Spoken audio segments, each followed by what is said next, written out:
We are from Zapscale. Zapscale is a customer success platform for B2B SaaS businesses, but I am not here for that. That is something we can always talk about later. What I'm seriously standing here is to talk more about customer success. I can start up, okay? I started early days in, actually I started around my career around 15, 16 years ago. And at that time, customer success was called in various different names: client servicing, client success, and then I moved into consulting. And when I draw the thread, I realized a lot of it was actually customer success, but in different sorts of roles. And the names and terms have changed. After that, I was also a teacher at a time, so I can do this without the mic.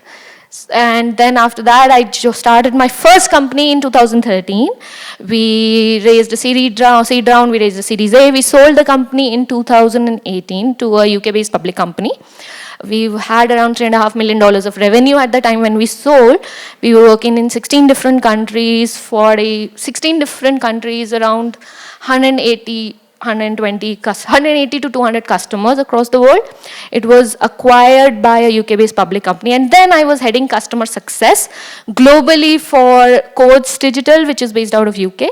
They had 3 other products, and I was handling around 800 customers across 5 products in 40 different countries. Very complicated. But the good thing was I learned how to do CS in a small business which I started, grew and sold, and how to set up the CS processes in a startup, and then how to do CS at a very large scale across multi-product, multi-country, complicated business. And a lot of it we learned during my first startup, where customers would come and churn. So I learned a lot of things in that journey on how to identify the things that we lack in the CS processes. Of course, we set up processes, but how do we identify those things? So a lot of learnings that we had in our first startup, we pulled it all together, and that's the genesis of Zapscale, trying to put all our learnings and what I have learned to help not only early stage startups, but as they grow and mature, become an enterprise, to be able to scale a product along with what they need. Most products took a long time to implement, so we understood the key issues and we were able to solve it. We can do a lot more detailed discussion about what Zapscale does, but we will do that in day after tomorrow. On 22nd, we are also doing an event in Bangalore. It's called Scale Tail. You can get the links at the end of the event. So it's a CS focused event on what fixed hours from 3 to 6 p.m. and we'll be going more deep diving into health and other metrics. Today I am mostly talking about customer success and generic strategy, about understanding the maturity, why it is needed, and how to get started in the early days, and focus on how to put the perspective into applying customer success in early stage startups. Right? When we talk about we are reducing churn or we lost one person, we don't see the long-term view. And for CS, the loss or the gain is not short-term, it's not 1 year, it should always be looked at 3 years. Let me put it in different words. When you're talking sales, right, you spent X amount of money in quarter 1 doing sales and marketing, and you got Y amount of revenue in quarter 2. And that's the math, how much you spent, how much you earn, very quickly. But for CS, the money is the long-term money. So if you lose one customer now, you're not just losing the money that you're losing for this year. You are actually losing the lifetime value of that customer. If the customer would have stayed you for 3 years. So whenever you are doing the value calculation of your math, losing one customer is a much bigger cost. But more than that, what needs to be seen is not what you're losing, just in terms of revenue. You are losing in terms of ARR, and pulling it forward, if you are a startup, your ARR calculates to your valuation, right? Valuation typically goes around 10x multiple of your ARR, which means you're not just losing revenue, you are losing your multiple of valuation, and therefore the money your company can raise. It's a very long-term impact, it's a really large impact. And as CS professionals or as founders, we need to see the amount of value that this particular function brings. Please have a look, if you have time, have a look at the webinar. You can connect with us and we'll share. There's also a worksheet. I'm not going into details of it, but The point is, when you're looking at 3 years, you will see the difference, 38%, it's unbelievable, right? Do it for your business. You will get similar numbers and similar pictures. Now, most people, or a lot of people, when they're starting, as you can see, most people go and worry about, let me do sales, let me get more customers, that's more important, which is fair, obviously, as a founder, that's your job. But when do you worry about customer success or churn? If you keep waiting, it might get too late. Now, this is not something I have created. This is David Skock's model of how the entire journey of a startup goes, right? So it starts from product market fit. In this stage, basically you're testing your hypothesis, you're proving the value, and you're proving as a founder if you can even sell it. Once you have done this stage, this is generally called PMF. After that, you're looking for a repeatable sales motion, which means as a founder, I can sell it, but can my team do it? So at this stage, you're looking at a repeatable sales motion. You're setting your team up. Then you're trying to find out if founders don't sell, because founders are always a little more passionate about their product. When you're setting up your team, you need to have processes, systems, things on place so that any of your team members can be trained to be able to sell your product. So can non-founders sell? And then can you scale it with large number of people being employed? And then when he talks about ensuring customer success after all of this has happened. But if you read the concept in detail, he actually says that at this stage, you should start doing customer success. This is the stage where you should have sorted the problems of customer success. It means you have your team up and running with all the standard processes of CS. This is where you should start when you start selling. This is where you should start setting up your basic CS, which means going back. So in this journey, this is what's happening essentially. You have an idea, you're doing a user research, you have built a product, founder sales has started, founder sales is working, revenue has started, early revenues, and that's exactly when the leaky bucket of churn comes in, right? Because then you start losing your early few customers, which means it's a lagging indicator. By the time this has happened, you have already burned bridges with some early customers who could have been your loyal customers. But you did not manage what you could have managed in the early days. It's an infectious problem, especially for startups, because early days you are selling to people you kind of know. They're not friends, but you kind of know from somebody to somebody. They talk to each other. They will tell each other that I saw that startup and it didn't work out, which means one loss is not just one loss, it's many. They are connected and it's very dangerous. What happens is early days when you have first 20, 30 customers, you give them all the love, you have their phone numbers, they can WhatsApp you in the middle of the night, this is not working, what are you doing? Great, wonderful. When 20, 30 becomes 40, 50, 60, then you can't do this. It's not practically possible. Then your team members come in. Now what happens is they feel that they have been not being loved as they were in the early days, which means it's very, very important that you set your systems and processes in CS in such a way that your customer should feel that they are not being demoted from founder touch to a CS head touch, but they are being promoted from a founder who is doing other things and a CS head who is only focused on my job.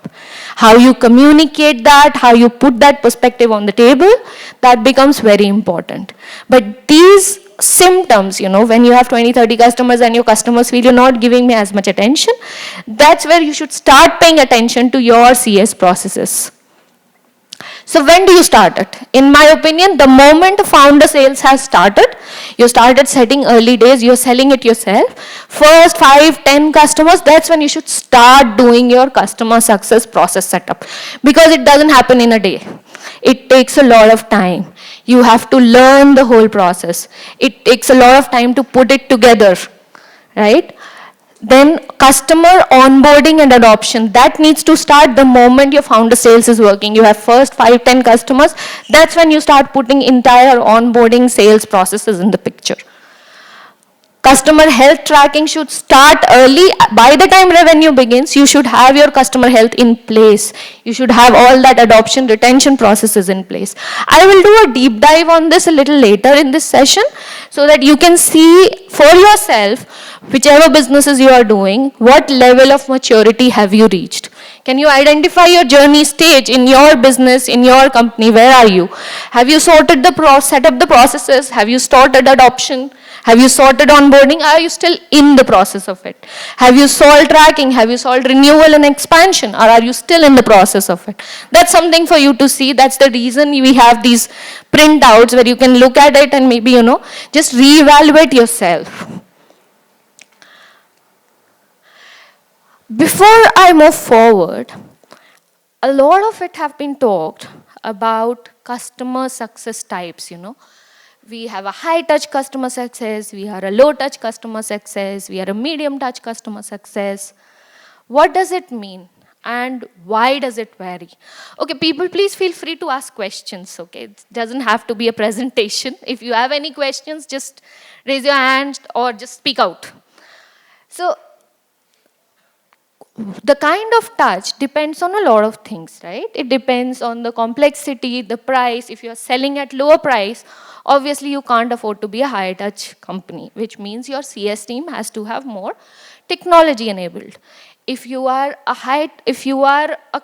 your price of your product is much higher, then the expectation of the customer is also there that the CS team will spend more time with me. So that changes. So what is your CS type? Now, what this basically gives you is a mental picture to understand where as a business do we stand. So if you are a self-serve product, then you are either a low touch or a digital touch. And also, if you are a low price product, you gotta be a digital touch, right? Because then the costs don't make sense. Great. You could be in this range of the complexity of deployment. Now, there's another webinar that I did earlier in which I went through a huge deep dive in this as to how do you identify in terms of a checklist where you can identify which level or what touch point are you doing, right? And where are you in this journey? But the major priorities are the price and the complexity of deployment. If the value that the customer sees requires integration, then obviously there's no way you can completely be self-serve. It requires some amount of consulting.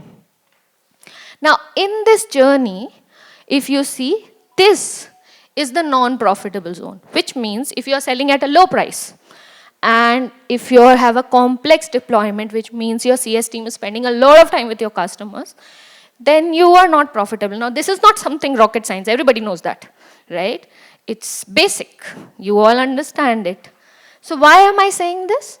I am saying this because these things are not mutually exclusive, which means for a business, it does not mean you will be medium touch or digital touch for all your customers, right?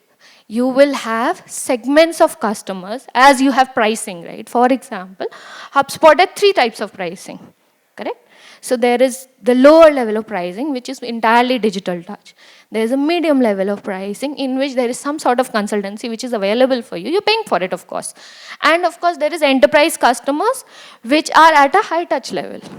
So we do say that, HubSpot is, as I have written here, across the channels. And almost every large B2B SaaS companies who eventually tries to reach out to enterprises, they have very different CS strategies for each pricing segment of customers. So to think of your business as one category is wrong. What we need to think is which customer segment we want to put and what is the CS strategy we want to do for that particular customer segment. And the long tail needs to be understood. So your strategy is not what is my strategy for CS as a business, but what is my touch point strategy as a customer segment and how do we evolve from there. But all of this comes later, when you have lots of customers on the table. Segmentation should not be done so early. So what are you doing right now? By default, all startups, whether you are a PLG or not, whether you are an enterprise customer or not, you are actually doing high touch early days. Everybody. Why? Because we need a lot more feedback. We want to know if my customers are getting value. And what is that value?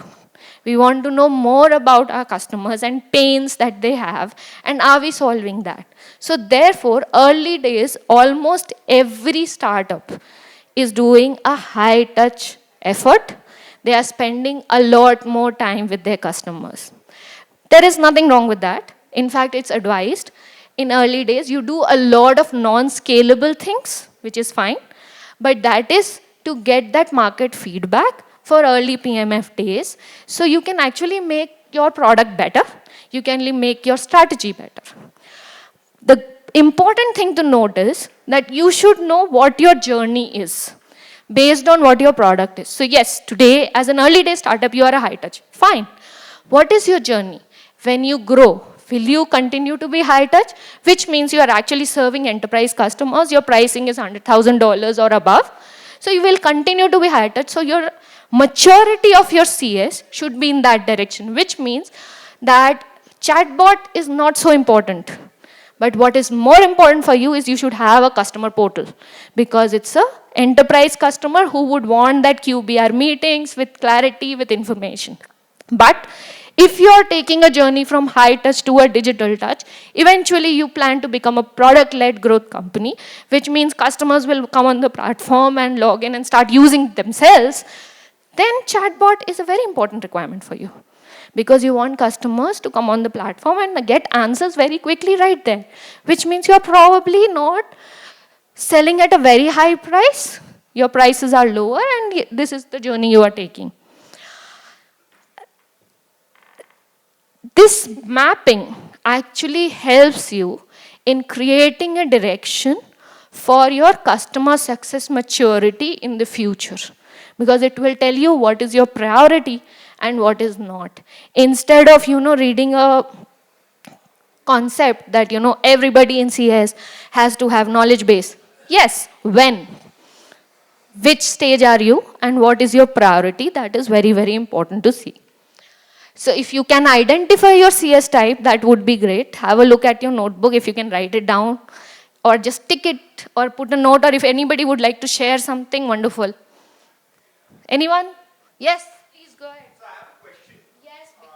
See, okay. Please do tell your Hey, name. I'm Vaibhav. I'm the founder of bigsteps.io. I'm building sales and customer success onboarding tool. So now you're looking at a customer like a single entity, but in a customer there are multiple stakeholders who might not everyone needs high touch, and it increases complexity when we are dealing with mid-market or enterprise, where some users or stakeholders in one enterprise might be a digital tech, right? So is that a different kind of maturity model, or you would say that's a different problem than how we identify our That CS is type? another level deeper than this. So in a high level, if I am selling to an enterprise, let's say, as your example, with a high value, that require high touch. That doesn't mean that the economic buyer will do QBR with me, right? They won't. And also neither the users, right? So the strategy, of course, will be very different. But from my end, as a vendor who's supplying, I know that I will have to keep a dedicated person in my team to service that customer who is paying me $100,000 or $150,000 a year. And somebody in that team will be required that level. However, for a digital touch, I know somebody is paying me like $100 or $50 a month. I don't need to put a dedicated CS. I might do it in early days still, because I'm still learning. But as I grow, I will not keep a dedicated CSM for each of those customers, right? They will probably do not even need a QVR. What they need is an automated report, something coming on, like the Slack sends, right? If you all use, it sends a report every week in your email. that this is what has happened. Or HubSpot sends a report every week, this is what has happened in your platform. So that kind of a digital, it's basically CS, that's what they are doing, giving you a report of what and how you have used the platform. So that's the idea. You are absolutely right. Once we go into persona structuring, then it becomes different. But on an overall level, that needs to be identified where and how we are going to do it.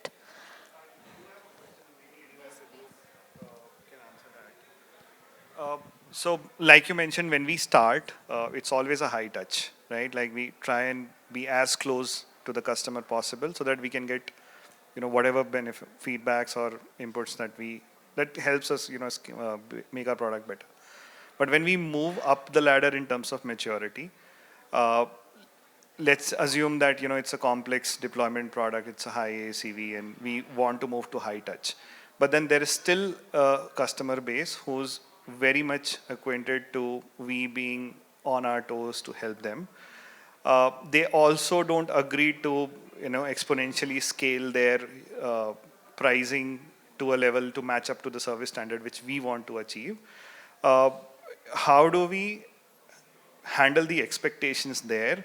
And I'm sure this would be a very real problem to a lot of people in this room. Maybe any suggestions, inputs on that? I can try and answer, and I'm more than welcome if somebody has an answer to that.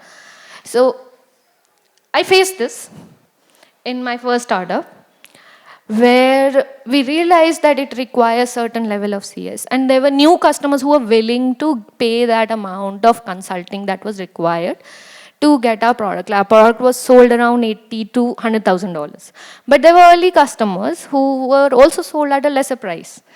We had to give the same amount of level to ensure they don't churn. So in pricing world, when you increase your pricing, you always do grandfathering of the early customers, right? Which means that as a business, our price will increase, but we will grandfather early customers, so we will not increase their price for a certain period of time and give them free, like for a year or two, and then later on you bring them up to the overall level. So you give them a special discount of being your early customers. I think the same strategy, that's what we did. Like the same strategy applies in CS. Yes, of course, economically it doesn't make sense, but then they have been in a certain level of approach, and it has to be a very slow movement into the new process. And they need to feel that they are being upgraded and experience that before maybe you can go and increase the price. The strategy that you use in increasing the price is the strategy I believe I used, at least in changing my CS strategy as we went along into changing processes. Anybody who has similar experience or would like to share, please. Okay. I hope I was able to give you some answer. I do come over on 22nd. I'm sure there are a lot more experienced people in that group, and they might have had faced this problem and may have had some experience or solutions. Absolutely. Yes, yes, absolutely. Yeah. And then you do all the CS, and then we grow up, they expect the same service, which you can't afford, of course. As a business, we can't afford. So they need to feel that now they are being. Mhm.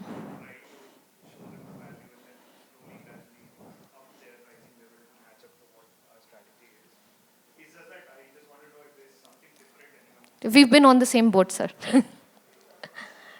So once we have identified where we are in terms of a CS type and where we are going, right? So this is what I'm doing. I'm doing high touch now, and I'm going to probably a medium touch or whatever your journey is, because that journey is not just CS journey, journey is also a product journey.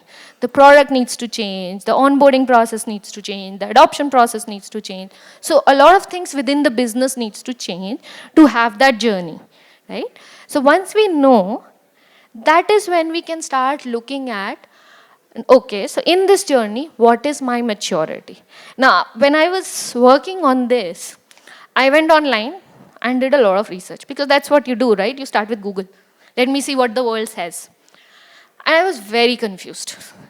Because generally if you look at technical maturity and other areas, you will find well established maturity models structured. But unfortunately in CS, the maturity models that existed, or whatever I could read, They were kind of similar overlapping, but very confusing.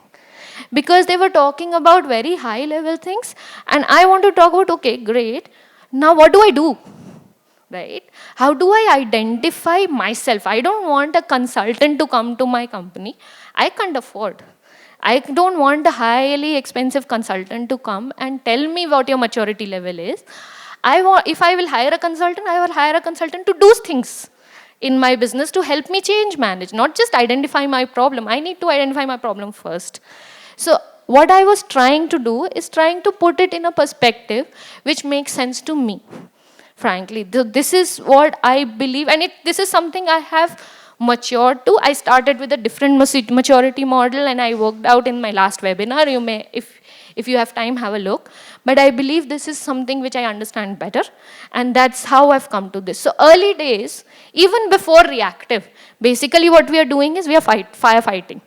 We are doing everything. Please have a seat. Yes. So what we are doing is, we are getting up and doing something. Early days in a startup, right? You don't care process systems. What you care is, this customer, I have found it, they have agreed to use my product, जाने नहीं देना है. Not let this person go. There is no way I'm losing this customer. I will do whatever it takes, right? I will go and meet them every day. I will pick up their call 2 in the night. I will work all night. So your strategy, early days is, जाने नहीं देना है. But that's the strategy. But after that, when it starts growing, that's when we get to reactive stage. Reactive is, customer ने बोला problem है, solve कर दो. Right? The customer said there's a problem, solve it. That's your you are. You are just reactive. New customer has come, let's do onboarding. So you're just reacting to situations. You still don't have processes in place. But that is the stage where the first thing you should start doing is get your support sorted. Because your support will kill your CS process. Because the CSM will become a support person. Early days CSMs are, of course, they do everything. They are superheroes. They do support. They will also do customer success. They will also do onboarding. They will also hear product issues. They will go back to dev and say, this isn't working. The dev will say, we can't do anything. Go handle it. And it goes on and on in circles. So these are superhero CSMs at this stage. That's what I call them. Right? But from superhero to actually making them effective CSM, you need to start getting the processes into your business. So let's start here. So of course, superhero CSM, huge support backlogs, things are getting crazy. You are doing all white glove onboarding, handling everything. That's what you're doing. But if you want to move in the maturity journey, the first thing you need to do is start setting up support. Get a basic dedicated support person. Free your CSM from support jobs. Let them focus on how to get the customer successful. And get your basic onboarding process structured. Right? Of course, you can't standardize it at this stage. You cannot have the best onboarding possible. It's fine, you don't know. You're still understanding, but get your basic onboarding process. So when people say, how do we go in the journey? Start with support, do your onboarding journey, basic onboarding built in. Then the next stage I call is proactive. So you've got onboarding, your customers are coming. Now you want to know, why aren't they using it enough? Right? Are they spending enough time in my platform? Are they using the features that I built for them? Which features are they liking most? Are they using this or that? What is it that is actually getting them? Because if they don't have adoption, they may have paid you this time, they won't pay you next time. So that's the next step to solve. So once you have sorted onboarding, start working on your basic adoption plan, 90 days, how do I monitor? Because when they buy your product, early days, there's a huge excitement. New product, we will get everything sorted, the business would be amazing, yes, we'll get magic. But as it goes on, that energy goes down. And it is our job as an adoption specialist to keep that energy up. And I am saying all of this from the perspective of B2B SaaS, let me be very clear. Right? This is not B2C, not small value, I'm assuming a decent amount of value, I'm talking only from the perspective of B2B SaaS business.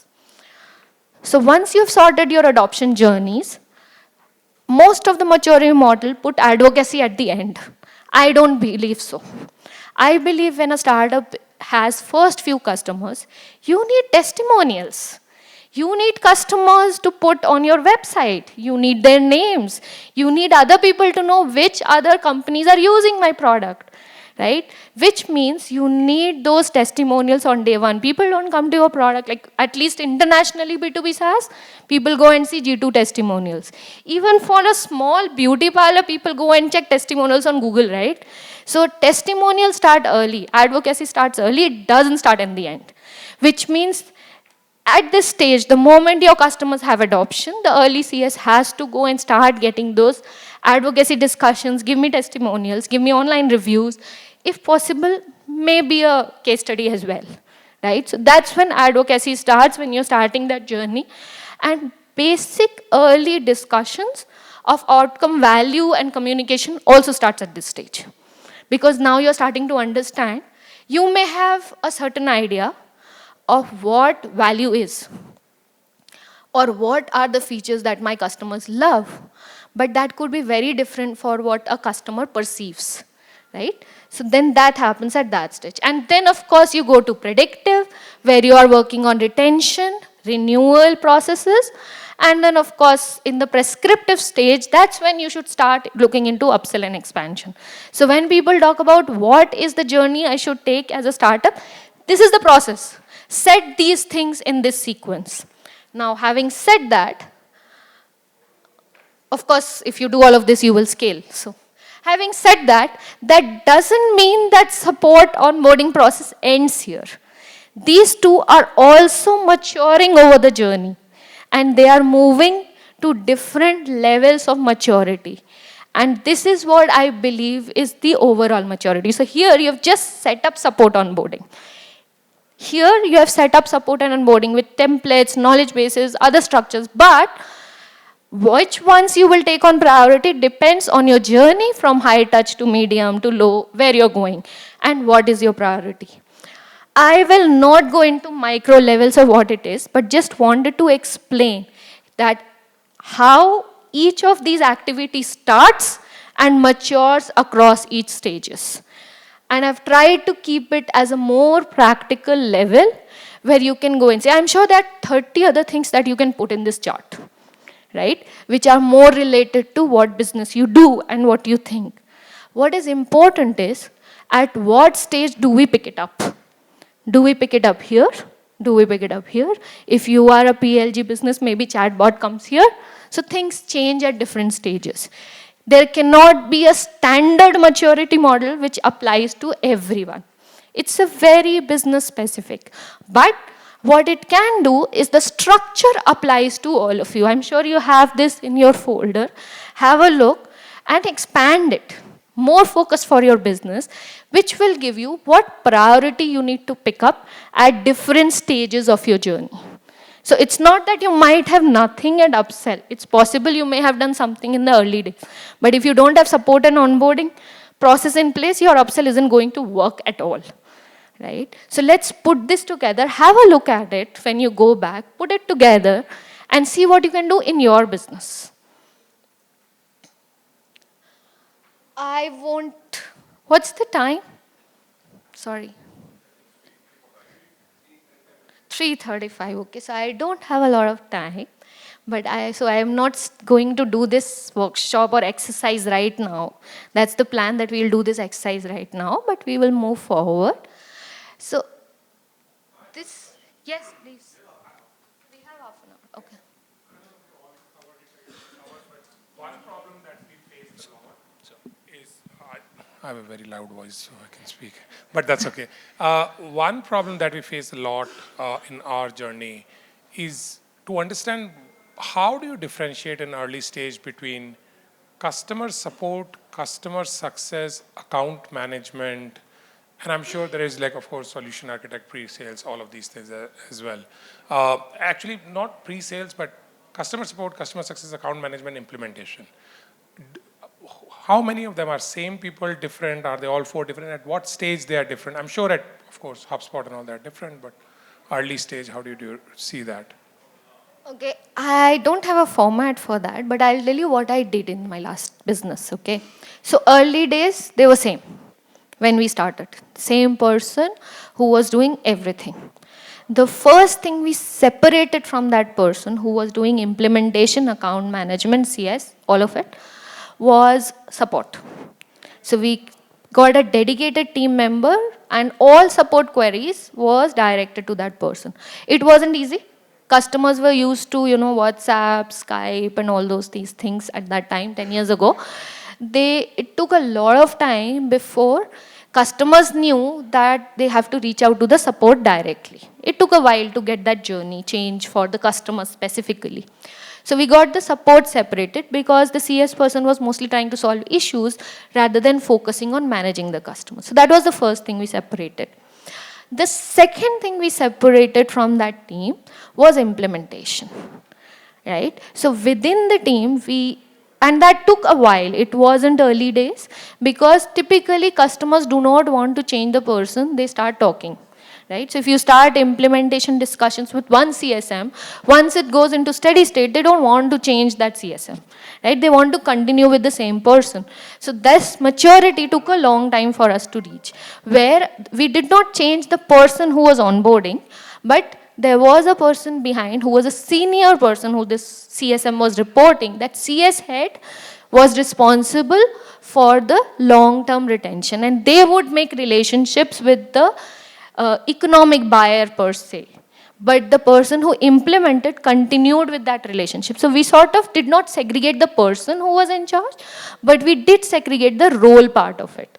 Now this is something we could do because we were doing in a very specific industry. We were doing in apparel manufacturing and brands, which is a very specific industry. So, right, apparel manufacturing is a very specific field. You don't get CSMs trained for that. So we had people trained internally. So we could do that. But that is not something everybody should do. We can, of course, choose to keep separated. In my opinion, just like in sales, people have different strategy, right? There would be somebody who will call the customer for discovery and somebody else who would be a sales account manager. As of now, at least at this stage, I might always change my opinion as I grow up. But at this stage, my opinion is I don't like to change people because as a customer, I don't like when the person I'm talking to changes. Right? So I like the same person I've talked to in sales to continue with the entire journey. I also like the same CSM who helped me on board, who understood my problem inside out to continue the relationship with me going forward. Of course, I'm fine with having a senior CS head talking to me for account management perspective, but I want the same person to continue my relationship. That's, of course, my opinion. Maybe as the company grows larger, they might have very different strategic initiatives. So the role for account manager or a CS head becomes more about creating relationship with account management and planning the longer term perspective of what needs done. But the person who remains in contact with me was the same person who did implementation and continues CSM. This is what I did. I may be entirely wrong. I don't know. It changes for every business. So maybe it helps. I hope. A follow-up question here? Please. Yeah. Probably if we can fix for us, I'm sure it'll help the entire audience because we are a very complex business. And I'll tell you why we are complex. We have multiple products, multiple stakeholders, okay? So one of the challenges, so I'll give you an example. So we are in OKR and performance management. OKR is usually sold to a business user. Performance management is usually sold to the HR user. So a lot of time we enter from either this door or that door, and ultimately we obviously want to expand to other. Now, what is the role of a CS? Is the role of a CS is to make sure that adoption goes good, or is the role of the CS is to make sure that it buys or expand to all seats and all product, or is the role of a CS is to do both? Is the role of CS in account management different, or like are they two different people, or are they one person? Because account management primarily want to make sure that my NR, and again metrics are different. It's NRR versus CSAT or NPS. And I think this complexity is pretty important for us. Like this is what is like creating a lot of, like what is the best when I try to ask this to a lot of founders, a lot of companies, and the answer that I'm getting it depends. It depends on each business, it depends on each product, it depends on each stage. But one answer that I'm still not very clear about, this the differentiator role between CS and account management. I won't differentiate. In my opinion, account manager is somebody who is responsible for that account for an economic growth, as well as making sure that the CS who is in contact with the divisions is ensuring adoption, because economic growth cannot happen without the adoption that CS is doing. A CS's role, of course, is to sort of assist. It's a junior role than account manager in that particular account. Account manager could be your senior CSM also, whatever term you use, it doesn't matter. But that person's job is to talk to the economic buyer, increase the revenue, ensuring that the overall adoption is happening, because revenue doesn't increase without overall adoption. But that person will not know anything in detail about who to talk to. These companies now ready for talking to performance. That is something a CSM will find out, because they are talking to them regularly. They are kind of, not a good word, but they're kind of your spies in that business, right? They talk to people in more personal terms. They have more insights. So it's their insight which sort of feeds the account manager. So it's a teamwork. It's not separated. And in my opinion, as I grow in my business, this is how I'm going to set my team. An account manager with this CS reporting, this is how I set my business earlier as well when I was growing. So there was an account manager whose job is to talk to a group of companies, right? So we used to work with apparel which had like multiple factories. So it would expand across multiple factories. So we had a head CS or account manager talking to the owner and factory heads or company heads. And we had CS assigned to each of those factories, working with them, helping them in terms of adoption. So it was an entire team whose job was to make sure the economic value of that entire group increases in my business. Right? So it's that kind of a tree structure, which sort of, and I think it's very important, and I'm still to figure out how to ensure that the economic value or NRR becomes motivation across the chain. Right? If we only keep NRR as motivation of account management, what incentives does CS guy has to go and tell that this customer is ready, or you can sell them more? Right? They wouldn't look for it. So we need to make sure that we do that incentive value structuring better. I don't have an answer for it right now. I hope I'll figure out. I'm trying to talk to a lot of people to solve it. Also, not to create such a structure that CS forgets their job is adoption and start pushing product. So, the balance. But I'm still to figure the answer for it.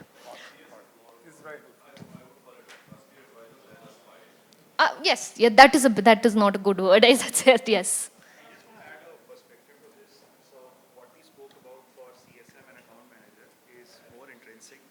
Like for an organization, what role they play.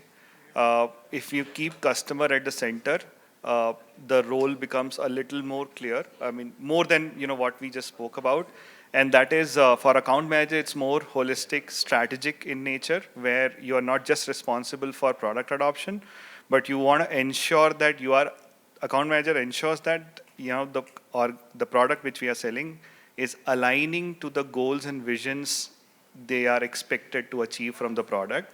While as CSM is more on-ground support, they are supposed to look into the day-to-day and make sure that alignment stays on course. Yeah. Wonderful. On that note, that is exactly what I'm going to talk next. What is customer success? In very simple terms, and I find this calculation or formula very enlightening. So not going into rules, but what is overall customer success? And when can we say that our customer is successful? Customer outcomes and customer experiences, just these two. This encompasses everything that we do with our customer, right? Now, if we are able to give customers their outcomes and they are also having a good experience with us, of course, that is the awesome zone, right? We can do upsell, advocacy, whatever we want, because the customer is not only happy with the output, but also we have been able to give that kind of experience. That's exactly what you were saying. If you are not able to give the customer outcomes, now what is customer outcomes? This definition, of course, I'm sure everybody knows, right? Lincoln Murphy put it together, and it makes a lot of sense. Desired outcomes, not the outcomes that as a product owner or a founder or a company we believe. No, the desired outcomes, the outcomes that the customer wants to see. And that is a very important keyword, which takes a lot of time to find out. It's not easy. It takes a lot of time to understand. It might vary sometimes from customer to customer. They may have different motivations to buy product, which will require understanding, but to not to lose sight of desired outcomes. If you are not able to give outcome, then of course the customer will churn, all right? They're not getting value. However, even if you're giving amazing experience, they will still probably downsell. They will tell you, yeah, I love you, but I can't use your product because I'm getting nothing out of it, right? So they will eventually leave you. So customer outcomes become extremely important. Of course, if you are giving very good customer outcomes, but not so good experience, you know, your CSM doesn't respond, support takes a very long time, you're breaching all the SLAs, or you're not being able to communicate the way they expect you to, they will probably churn to your competitors if both of you have exactly similar outcomes. Because for them, outcome is very, very important. But they will churn, they'll probably not tell you. They will start experimenting with other products parallelly. They'll be quiet about it. Sometimes the CSM gets to know through their friends, कि यार ये हो रहा है. So you will probably lose them to competitors eventually. So outcomes and experiences. When I look at this sentence, it's so amazing the way they have put it together, you know.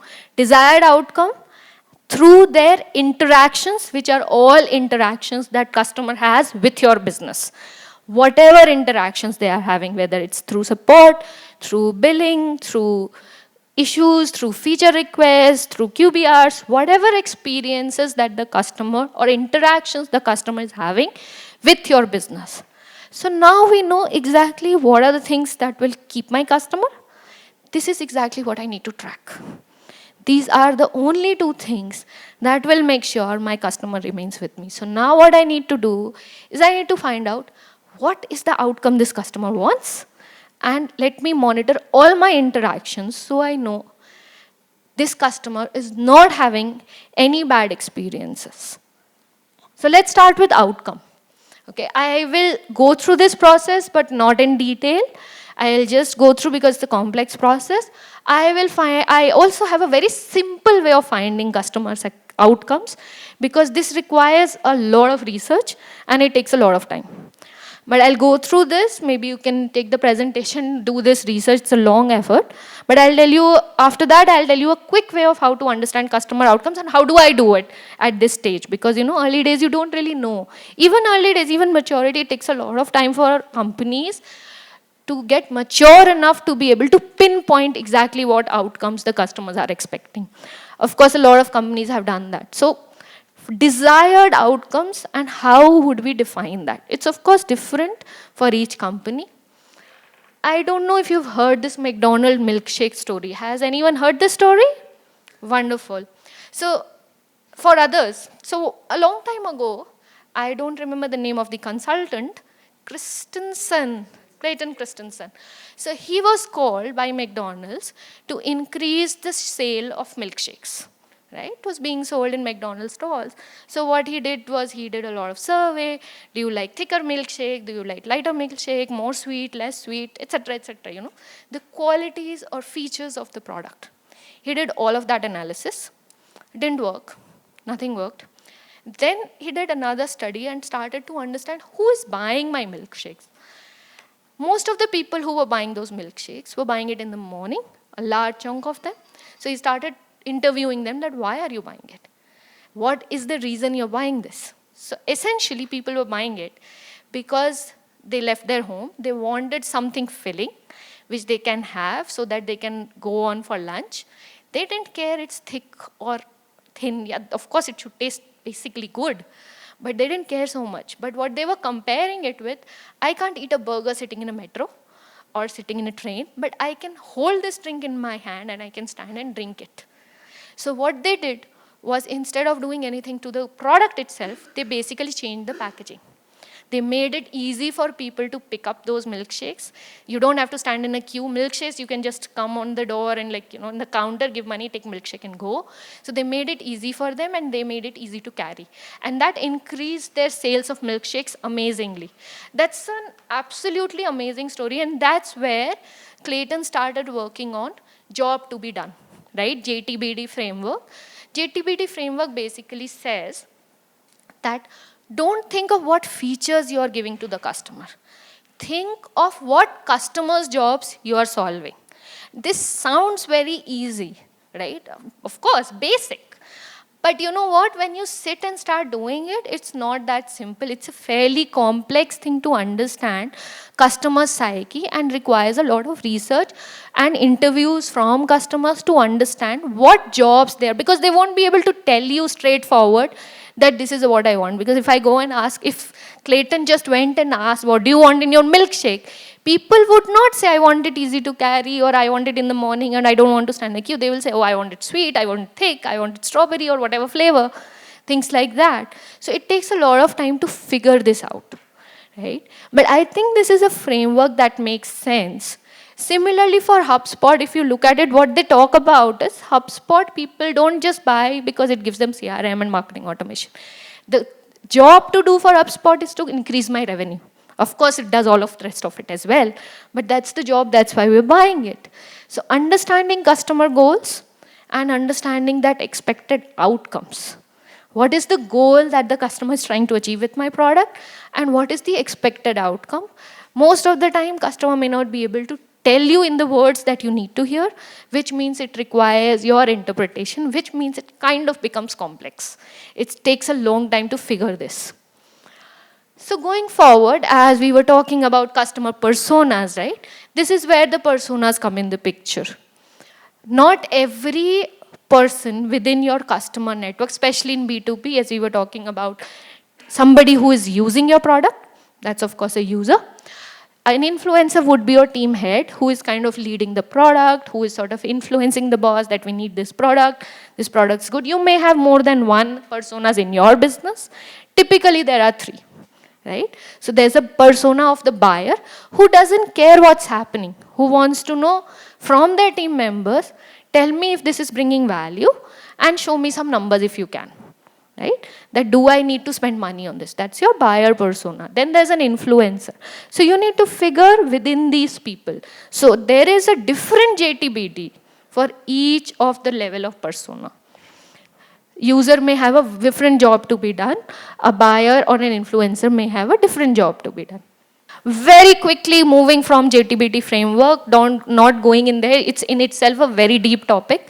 I don't think I'm the best qualified person to suggest and discuss it. There is enough content online. But I believe this is the right way to go about it, you know. So a simple example, this is the framework. When you start framing your requirement into when in this situation I want to do X, Y, Z, so I can get this output. If you can frame your job that the product does in this sentence, that is when you start going near to the definition of JTBT framework. For example, you want a mobile device which lets me listen to my music while I'm running. iPod, Walkman, both did that. iPod did it better. That's the only difference. They did it amazingly better. But the job to be done for both the products was same. You want to listen to the music while running, it make it much easier.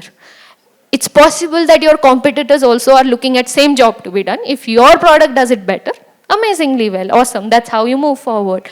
So these are the definition. I'm not going indoors. Slack and Microsoft makes more sense, right? For us, because we use it every day, we can understand it better. You want a communication platform with your colleagues and collaborate on project. That's all there is. Emails were already there. You could write emails. But Slack is also to a large extent asynchronous, right? Nobody is replying to you immediately, but still it makes our life so much easier with Microsoft Teams and Slack. Right? We use it. So understanding that JTBT, you might be creating a new segment and it might still work, and if you're doing it better, amazing. So this is something I find very interesting. Just like customer success is defined in one sentence, JTBT framework is also defined in one sentence. The job is about the customer. As long as we remember this, our framework will work better. Feature and benefits are about the products. So your job should always be what the customer wants, not what features you are giving. Once we have that, then of course you start defining KPIs within the product, because here I'm not talking about how you communicate your outcome to the customer. I am talking about as a CS person. If I want to know which of my customers are doing good and which of my customers are not doing good, because I want to be predictive, not reactive. I want to do things proactively and get that information in advance. I need to know which of my customers are not achieving outcomes and which of my customers are not having good experiences before the customer comes back and says, I'm not having good experience or there's no value in your product. I want to know before that so I can solve it. So if you want to know before that, then you need to identify certain KPIs based on the JTVT. For example, if your customer is a HR recruitment tool, then they need to know how many applications per vacancy are coming in their platform, which means certain particular areas of the product are they using, and which is something which you can easily identify, or as Slack identifies it, how many messages per month per user. That's how they identify that framework. Right? And in the outcome, this is a complex framework. It takes time, it takes a lot of research, needs a lot of information. At an early stage, you can't do this. So what do? Just write 3 things. As a CS, you know what will make your customer successful. We all know because we talk to our customers, right? So as a CSM, just sit down.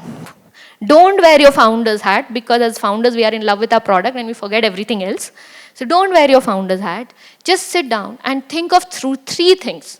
Don't make it larger than 3 things. 3 things that if your customer does in your product in a certain amount of time, they will not leave you. They will not churn. And just those 3 things can be the most important KPIs for your adoption. It could be also different at different stages. Early stage during onboarding could be different 3 things. Adoption, it could be different 3 things. And furthermore, it could be different 3 things. But forget about all of that. Start simple. Just identify 3 things in your product that you believe your customer, if they do, they will not leave you.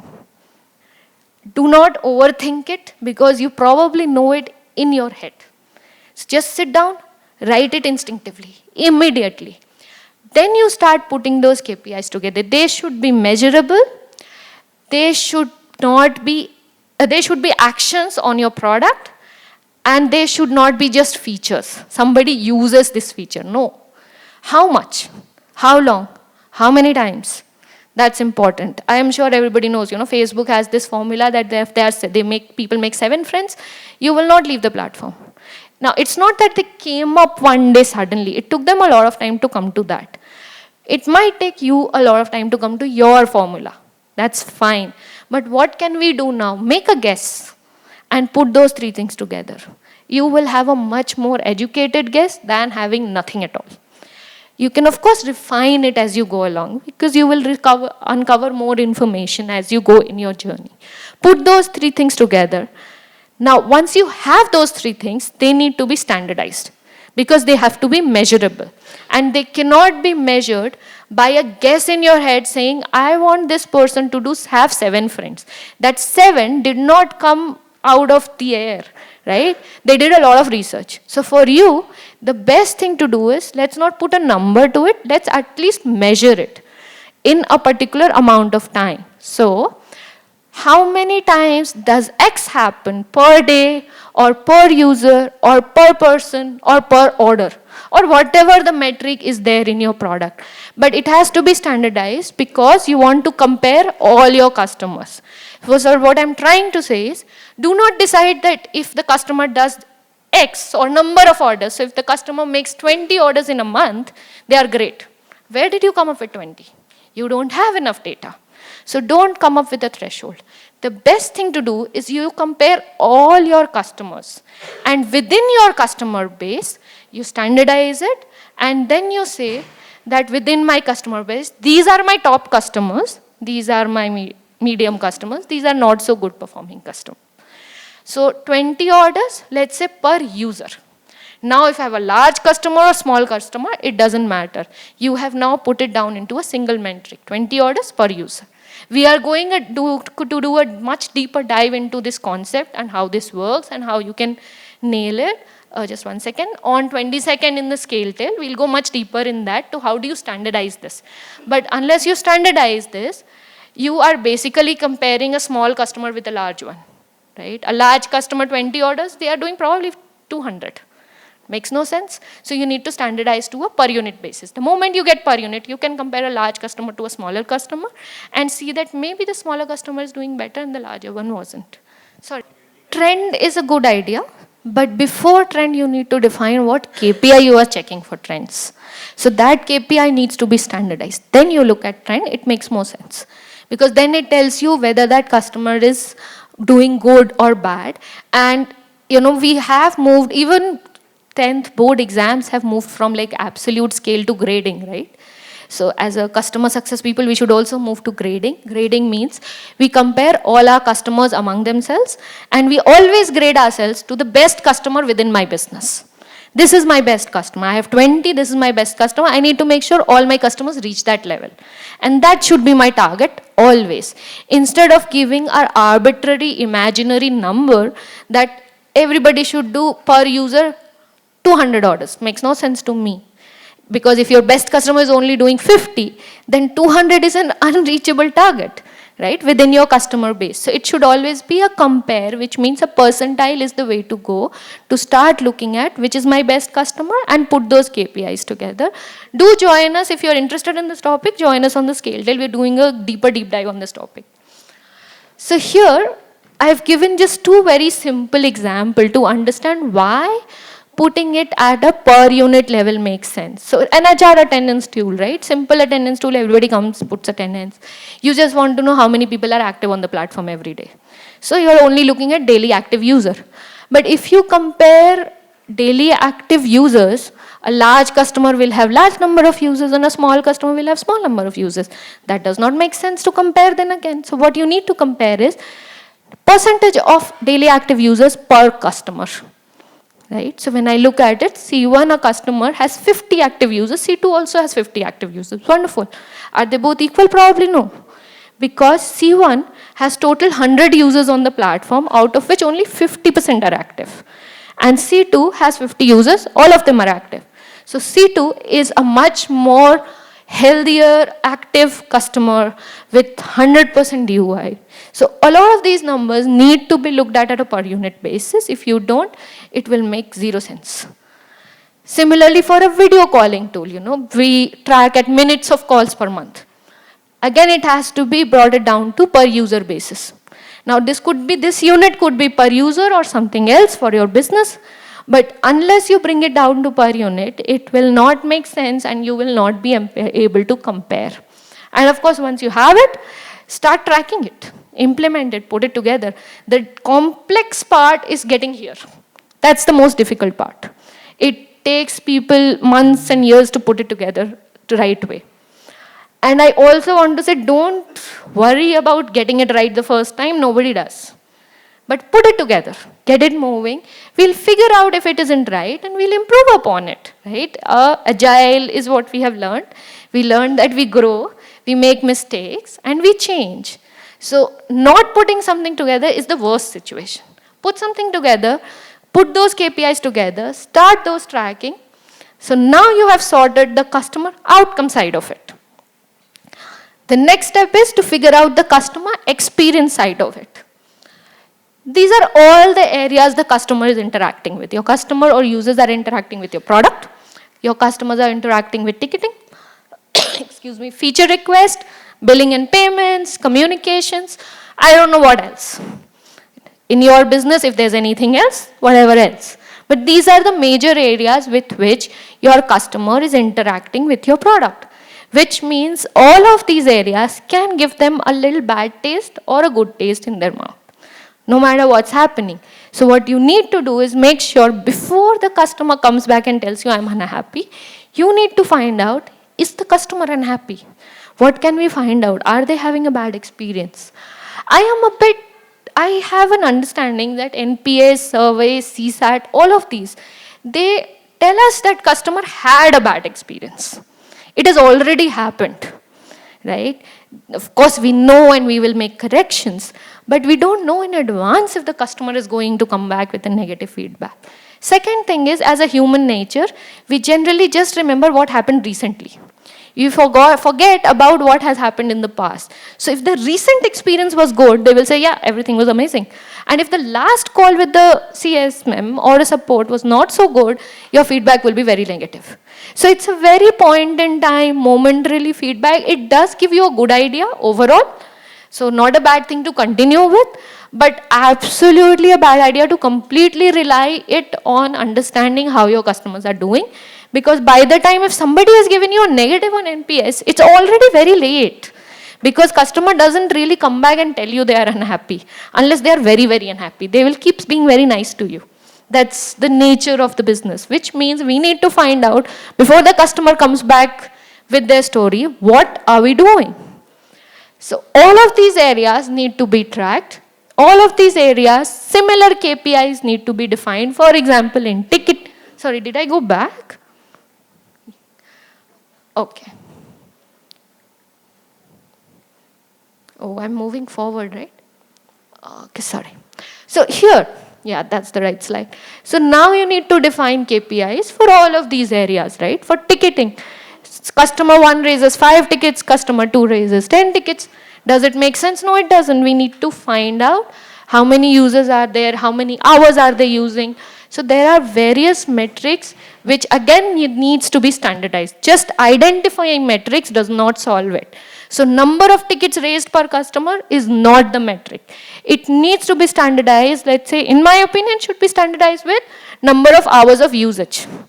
The more the usage and the less the ticket, great. So if a customer is using my platform for 10 hours and raising only 1 ticket, awesome. If the customer is using 10 hours and raising 10 ticket, not so good. So then the metric here becomes number of hours of usage. So that identifying metric and standardizing metric across all of these areas are required. Once this is done, of course, implement, track. Now we know if my customer is achieving outcomes and if my customer is achieving experience. When we have these numbers, that will tell us where are we lacking. Are we lacking here in this axis? Are we lacking here? And what do we need to do about it? And that's when the correction starts, which of course, the first step is of course measuring, right? Once you measure it, then you can do a lot of things about it.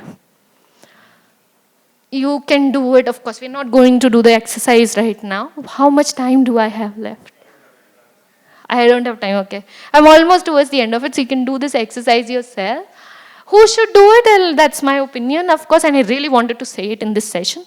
Founders-led sales has been talked about a lot.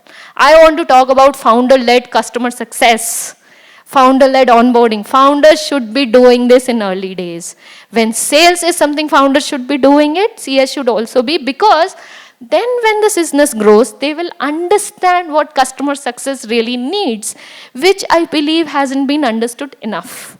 So founder-led CS is something we should all start talking about if we really want the entire space to really grow up. The only people, founders in all of the large businesses have to go through this pain to understand how difficult it is to get that customer success process happening and working in the right way. And of course, define your product complexity, understand your CS type, define your business maturity, plan priorities, identify, standardize, implement KPIs. Keep it simple. If you have more questions, reach out to me or join me on 22nd on the scale till I think my time is up. Please feel free to ask me if you have any questions, and do let us know, write to us, let me know if this made sense. And if you thought it was of value, it's very important for me to know what more I can do and improve. Thank you everyone. Thanks a lot.